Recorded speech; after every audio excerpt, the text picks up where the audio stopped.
Howdy! Overwhelmed by the character creation process? This is exactly the frustration we're solving in the RPG character sheet exercise. You'll build an interactive guided character creator in Elixir.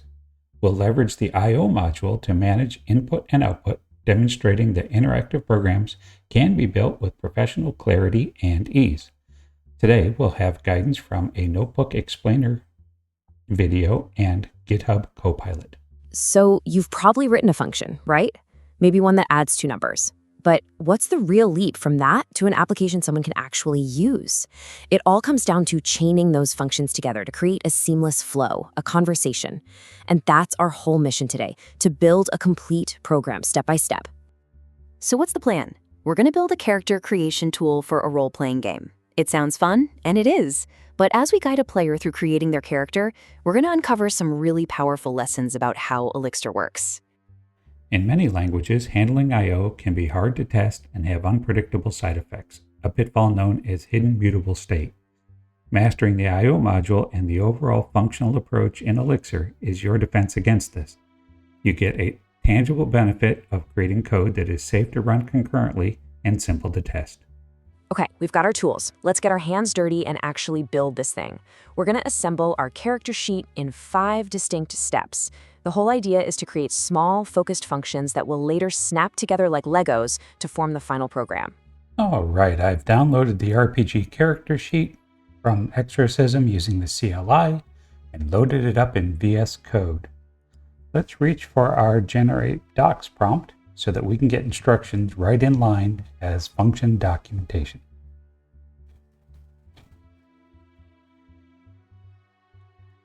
First things first, a good program should be polite and offer a warm welcome. So our first little challenge is simple. How do we make our program speak its very first words and also signal to us that everything started up correctly? So this is what we're aiming for, a welcome function that just prints this friendly message. But look really closely at that return value. Okay, that's not just a random word. It's a massively important convention in the Elixir world.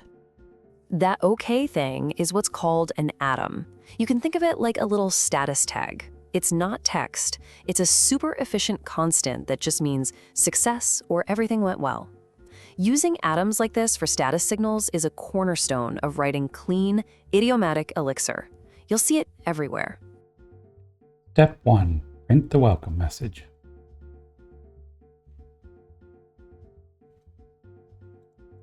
No need to return :OK because that's what IOPuts does itself.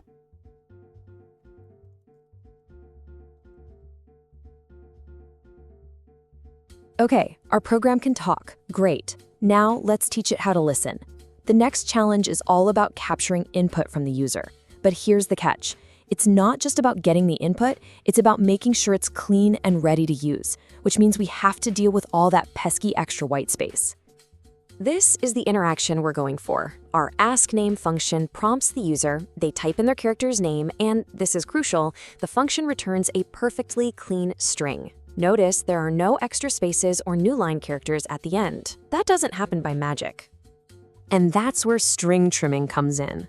Let's be honest, user input is always messy. People hit the spacebar by accident. That's why functions like string.trim are essential. They act like bodyguards for our data, cleaning up the junk from the beginning and end. Without this, you get horrible bugs where a name with spaces doesn't match a name without spaces in your database. Ask for the character's name and return the trimmed input. All right. Well, that's close, but we want IO gets, and then we want to pipe that to trim.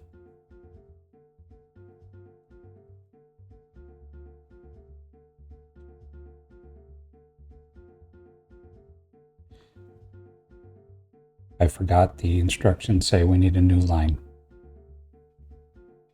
All right, let's keep this momentum. Step 3 is all about reinforcing the pattern we just learned. Prompt, listen, and clean. We're just going to ask another question and capture the answer in the exact same way. This is how you build solid coding habits. And yep, as you can probably guess, the goal for ask class is structurally identical to ask name. We prompt, we get the input, and we return the cleaned up string. The beautiful thing is, once you've solved this pattern once, you can just apply it over and over again. It's for the class. Very much the same as asking for the character's name.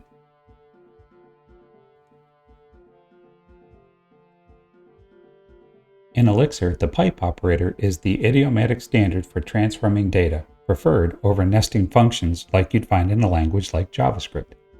Using the pipe operator explicitly shows the data's flow, dramatically increasing readability and maintainability by making the sequence of operations instantly clear to any developer reading your code. Okay, time for a plot twist. Our program is getting pretty good with words, but what about numbers? This step introduces a new challenge: data transformation. The user is going to give us text, but what we actually need is a number. Look closely here. The user types the character 2, which the computer sees as a string, just a piece of text. But our function is required to return the integer 2. This means we can't just trim the string. We have to fundamentally change its data type. This is one of the most fundamental tasks in all of programming. Anytime you ask a user for a number, their age, a quantity, a level, whatever, it will always arrive as a string.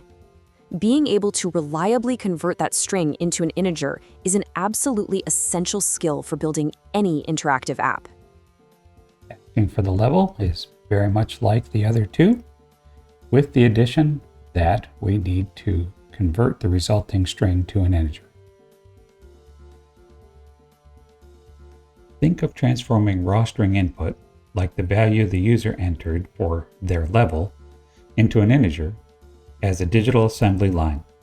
When you use IO-gets to grab input, you're receiving raw, often messy box of parts, a string with potentially leading or trailing whitespace. The string trim function acts as the cleaning station, removing any fluff. And finally, the parts are fed through the casting machine, the process that turns the clean string into a usable integer for your RPG character sheet. So, we've reached the crucial point. We have all these individual, specialized functions, one that welcomes, one that asks for name, a class, a level. So how do we combine all these separate little skills into one single seamless experience? This is the final goal, a single function, run, that when called, orchestrates the entire character creation workflow. It manages the whole conversation, and at the very end, it returns all the data it collected, neatly packaged into a map. And this is where it all comes together. This is a beautiful concept in functional programming called composition. Our run function doesn't actually know how to print things or trim strings. It's more like a manager. It just calls our other small, focused functions in the right order to build up the final result, piece by piece. It's like an assembly line for our data. And here's the payoff. After the run function has done all its work, it prints this beautifully labeled map to the screen. This isn't just a jumble of data. It's a structured, complete character sheet. It's the proof that our program successfully had a conversation with the user. The run function puts everything we've done all together. So first, we're going to call welcome. And then, let's look ahead a little bit. It wants us to return a map with the class, the level, and the name in it. So let's start with that. Let's say we have a map. And we're going to have the name be whatever askName returns. The class returns whatever the askClass function returns. And the level is what askLevel returns. Then the instructions want us to inspect that and give it a label of your character. And inspect returns whatever this input item is, so it will return the map for us.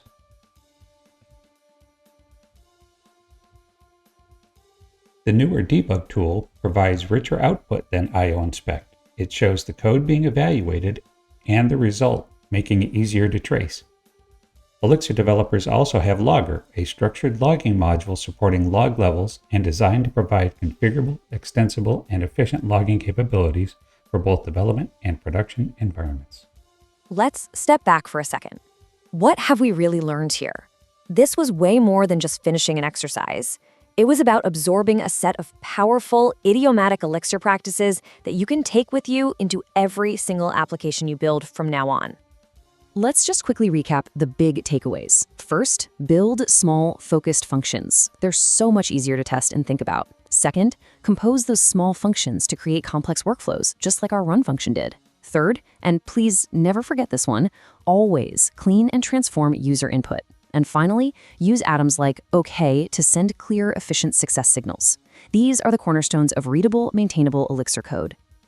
The I/O module is the first step in building stable, user-facing Elixir applications. Always remember to treat raw input as messy strings that need explicit transformation to the desired type. This disciplined approach is the foundation of the Elixir philosophy, leading to code that is instantly more testable and maintainable. Incorporate these idiomatic practices and you'll immediately write higher quality code, moving beyond basic programming to genuine Elixir accelerated mastery. Hit the like button if you learned something today or to let me know you enjoyed the video. Subscribe so you don't miss out on more accelerated AI-guided walkthroughs that deconstruct complex Elixir challenges like this one. Dive into the playlist to continue building your expertise one powerful function at a time. See you next time.